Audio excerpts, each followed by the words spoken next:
মুন্ডাবস্তিতে অনেক দিন আসেনি, এখন সচরাচর আসা হয় না, কিন্তু কোনো অনুষ্ঠান ইত্যাদি পড়লেই আমি এইখানে চলে আসি। মহিননগর মুন্ডাবস্তির শেষ প্রান্তে আমার এই বাগান বাড়ি। এখানে অনুষ্ঠানের আগে আসি, সবাইকে নিয়ে হইচই করে অনুষ্ঠান করি।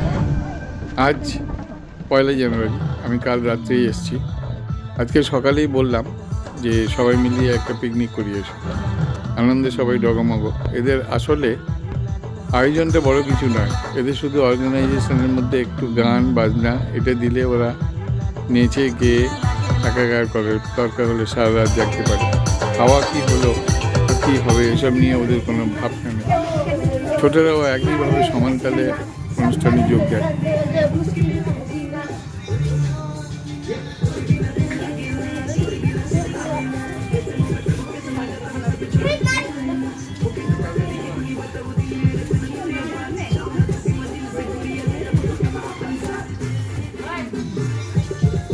আজকে শীত ভালোই পড়েছে। আজকে 1 জানুয়ারি, এখানে এখন টেম্পারেচার 13-14 মতোই হবে। রাত্রিবেলা আরও নামবে, 9-10 হয়তো নামবে।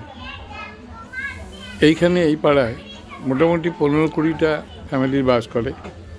তো সবাই সাধারণভাবে যা করে থাকে, চার সময় চা বাগানে কাজ করতে যায়, নাহলে এমনি ডেলি লেবার হিসেবে কাজকর্ম করে। এই 15-20টা ফ্যামিলি মোটামুটি নিজেদের আত্মীয় স্বজনের মধ্যেই সব আমরা লক্ষ্য করে দেখি।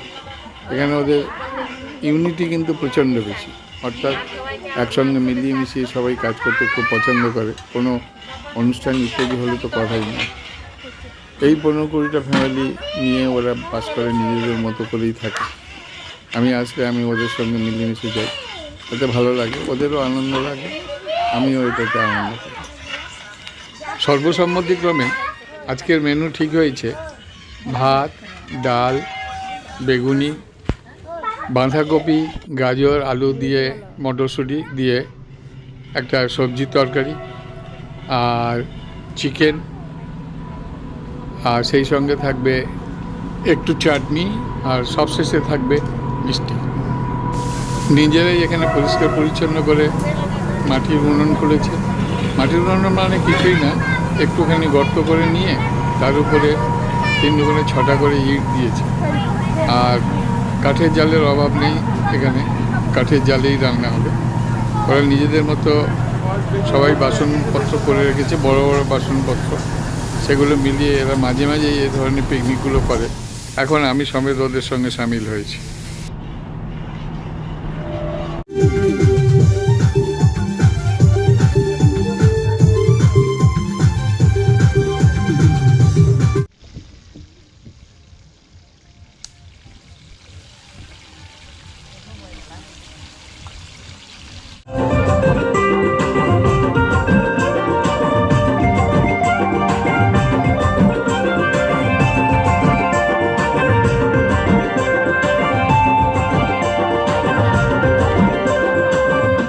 তুমি কি এখানে ছিলে না? তুমি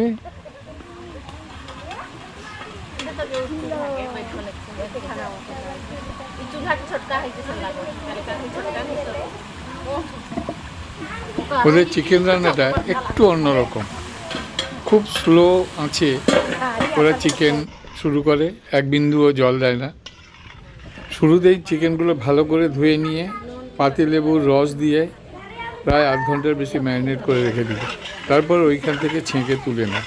প্রথমে অর্ধেক চিকেন কষিয়ে নিয়েছিল, তারপরে এখন দেখছি বাকি অর্ধেকটা এখন ওইটার সঙ্গে ফেলিয়ে দিচ্ছে, দিয়ে আবার নতুন করে কষাচ্ছে।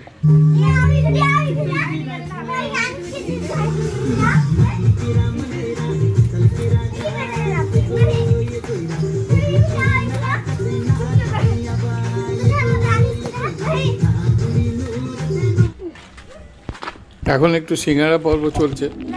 এই ফাঁকে একটা কথা বলে নিই, ওদের নামকরণের মধ্যে কিন্তু অ, আ বা এর প্রাচুর্য আছে। অঙ্কিতা, অবিনান, আনিস, অনিতা, অনুষ্কা, অনুজা, অনুজ, অমিত, আকাশ, এই ধরনের নামগুলো এদের মধ্যে দেখতে পাই বেশি। অর্থাৎ শুরুটা ইংরেজিতে হলে এ দিয়ে হবে, আর বাংলায় হলে অ বা আ দিয়ে, বেশিরভাগ না।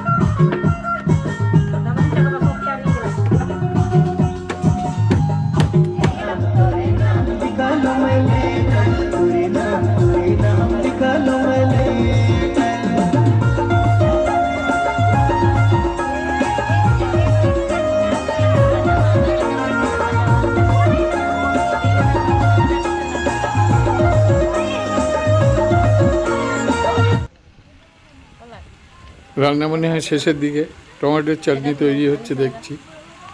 এরপরে আলাদা কিছু হওয়ার কথা না, এরপরে বেগুনিটা হবে। আর চিকেনটা কত দূর জানি না, চিকেনটা শেষ হবে, তারপরেই খাওয়া দাওয়া। চিকেনটা একদম শেষ পর্বে, খুব স্লো আঁচে রাখা আছে। মাছটা একটু ফাঁকা করে তার মধ্যে কেটে রাখা টমেটোগুলো দিয়ে দেওয়া হলো। এরপরে ওই টমেটোগুলো চারদিক থেকে চিকেনগুলো টেনে টেনে নিয়ে এক জায়গায় জড়ো করে টমেটোগুলো চাপা দিয়ে দেওয়া হলো। জানলাম এই অবস্থাতেই এটা থাকবে, তাতেই কমপ্লিট হয়ে যাবে।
করলা নদীর ধারে এই বাগান বাড়ি এমনিতেই শান্ত নির্জন, কিন্তু আজকের এই হইচই আনন্দ আলো সব মিলিয়ে মিশিয়ে আমি কিন্তু ভীষণ এনজয় করছি।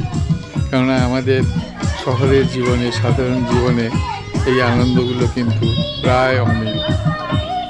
এদের মধ্যে কোনো জটিলতা নেই, সহজ সরল গ্রাম্য জীবনের মধ্যে এরা আনন্দ নিয়ে থাকে।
রান্নার পর্ব শেষ, এখন বাচ্চাদের খাওয়া দাওয়া শুরু হলো।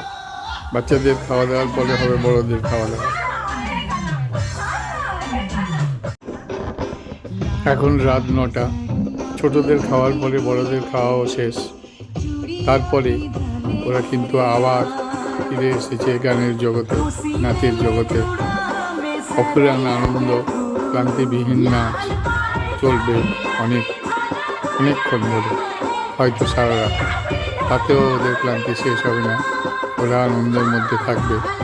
ওরা আবার আগামী দিনের জন্য মানসিক প্রস্তুতি নেবে। গানের ছন্দে ওদের পা নেচে ওঠে আনন্দে, ওদের পা নাচবেই, চলুক। আজকের ভিডিও এইখানে শেষ করলাম।